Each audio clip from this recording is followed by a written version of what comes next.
Selamat Silakan. sore Pak Jurul, Pak Dubes. Saya Oh ya, Ega Saudara. Bagaimana cara dan peran kita sebagai anak-anak muda untuk dapat menjalankan demokrasi yang benar, Pak? Apalagi di zaman-zaman teknologi medsos ini banyak anak-anak muda tuh yang kayak so paling benar gitu, Pak. Kayak di medsos tuh kayak, wah dia udah paling ahli daripada ahli. Terus dan bagaimana cara kita juga untuk mewujudkan Indonesia Emas 2045, Pak. Sekarang saya juga mengalami hal tersebut, Pak. Banyaknya ujaran kebencian dan lain sebagainya. Nah, kita sebagai anak muda itu harus apa, Pak? Jadi maksudnya banyak ada orang-orang yang lebih pintar malah ketutup sama Twitter anak-anak muda yang biasanya memprovokasi, Pak. Kayak begitu saya, Pak. ya. Banyak baca buku deh, buku-buku para pemimpin bangsa, pinjem dari Mas Imam, dari Pak apa ini, dari SKB. Saya belajar pertama tentang demokrasi itu karena membaca buku-buku Babon itu. Dan hebatnya para pemimpin bangsa dulu, buku-bukunya tuh tipis-tipis ya Mas Imam ya, Pak Abu Ali ya. Oh. Mereka nyebutnya risalah. Iya, betul. Misalnya kayak ke arah Indonesia Merdeka, jumlahnya cuma 25 halaman gitu ya. Demokrasi kita cuma 20 halaman, perjuangan, nah itu perjuangan kita 25 halaman. Saya pikir saya juga ingin meniru itu kembali tuh Mas Imam, Pak Abu Ali. Karena menarik, Bung Hatta juga dulu bikin buku kecil-kecil. Nah, itu juga menarik. Jadi saya dulu mungkin agak terlambat juga saya karena ketika baru masuk di ITB, baru saya kemudian mencoba membongkar lagi semua hasanah kekayaan pemikiran para bapak-bapak bangsa kita itu, lalu kemudian saya belajar. Saya mencari benang merahnya. Yang tadi saya temukan adalah tentang integritas. Integritas kepemimpinan itu ternyata buat mereka itu nomor satu. Itu melebihi apapun di dunia ini. Jadi kalau kayak Bung Hatta itu, kalau mau ditukar dengan gunung emas pun dia nggak peduli. Tidak. Yang penting adalah integritas kayak begitu. Itu penting banget. Dan itu memang harus dilatih. Bung Hatta pernah mengatakan bahwa demokrasi kita itu karakternya sudah ada. Beliau mengatakan itu di desa-desa, terutama dalam bentuk musyawarah dia bilang.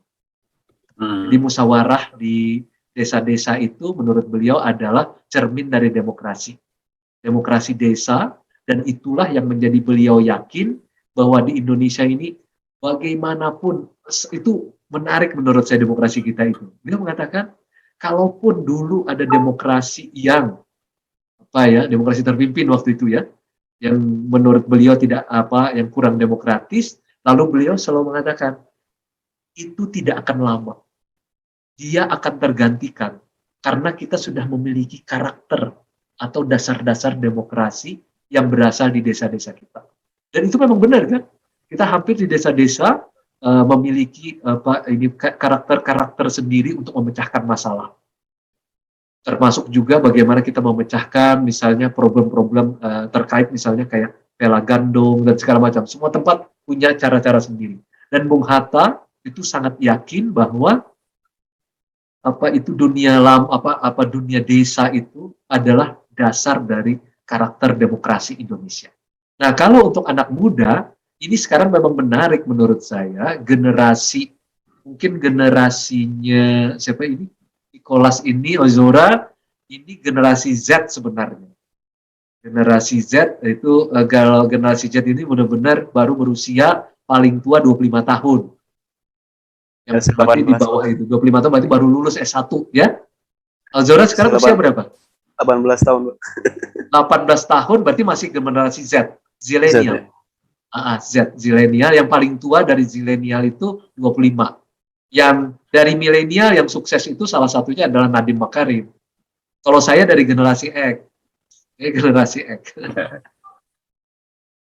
Nah, umumnya menurut saya nggak mungkin kan saya menyuruh Ozora ke desa ya. Belajar tentang demokrasi desa yang digagas sangat disayangi oleh Bung Hatta itu. Tapi mungkin nanti lewat SKB mungkin bisa tuh SKB mendorong anak-anak muda seperti Ozora ini semacam KKN lah, kuliah kerja nyata SKB, kuliah kerja integritas di desa-desa, belajar tentang demokrasi desa yang menjadi dasar dari kehidupan ini. Walaupun sebenarnya di perkotaan bisa juga belajar tentang demokrasi.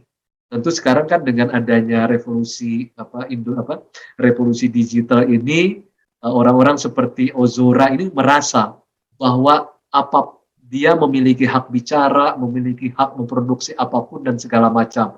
Bahkan kadang-kadang memproduksi apa saja, kadang-kadang bahkan melanggar hukum sering terjadi juga. Nah, itu juga yang perlu dikembangkan, yaitu kesediaan untuk belajar tentang hak-hak asasi manusia. Itu penting tuh. Itu belajar tentang hak-hak orang, itu penting. Kebebasan, tetapi kan tetap juga dibatasi oleh hak-hak. Saya pikir cara terbaik itu mungkin belajar tentang, saya juga melatih diri saya dulu untuk belajar tentang hak asasi manusia, kemudian hak sipil politik, hak ekonomi, macam-macam seperti itu mendorong saya kemudian untuk menjadi lebih dialogis, kemudian lebih mau menerima pendapat orang lain, lebih bisa bersedia untuk bermusyawarah, segala macam seperti itu. Melatih diri untuk menjadi demokratis, menghargai hak-hak orang lain itu menjadi dasar yang sangat penting menurut saya. Itu juga yang dikatakan oleh Bung Hatta tentang demokrasi desa, di mana setiap orang bisa mengatur kehidupan desanya berdasarkan apa yang mereka sampaikan, pikirkan masing-masing. Itu juga penting. Jadi pada intinya kan sebenarnya demokrasi kan itu, di mana individu-individu menurut Bung Syahrir itu menjadi bebas, menjadi merdeka, dan dia kemudian menyadari apa yang menjadi haknya, hak sipilnya, hak politiknya, hak ekonomi, hak sosial, hak budaya, hak yang lain-lain, itu menjadi dasar dari kehidupannya. Menjadi lebih kompleks memang dibandingkan dengan demokrasi ala desa yang dikembangkan oleh Bung Hatta. Menjadi lebih kompleks. Dan saya bisa paham karena anak saya juga generasi zilenial dan termasuk sulit. Saya lihat dia mengembangkan diri dalam dunia yang begitu terbuka seperti sekarang ini. Tetapi kita tidak boleh juga menutup kesempatan pada mereka untuk mengembangkan diri. Jadi kalau saya sih berharap bahwa berpikir terbuka, Zora, berpikir terbuka dan bersedia menerima pikiran-pikiran orang lain, dan kemudian juga belajar berpikir kritis, sehingga dengan jalan itu kita bisa menghargai dan mengakui hak-hak dari orang lain, hak-hak individu yang lain. Saya pikir itu. Berpikir terbuka dan berpikir kritis itu sangat penting buat teman-teman muda untuk berlatih menjadi demokratis.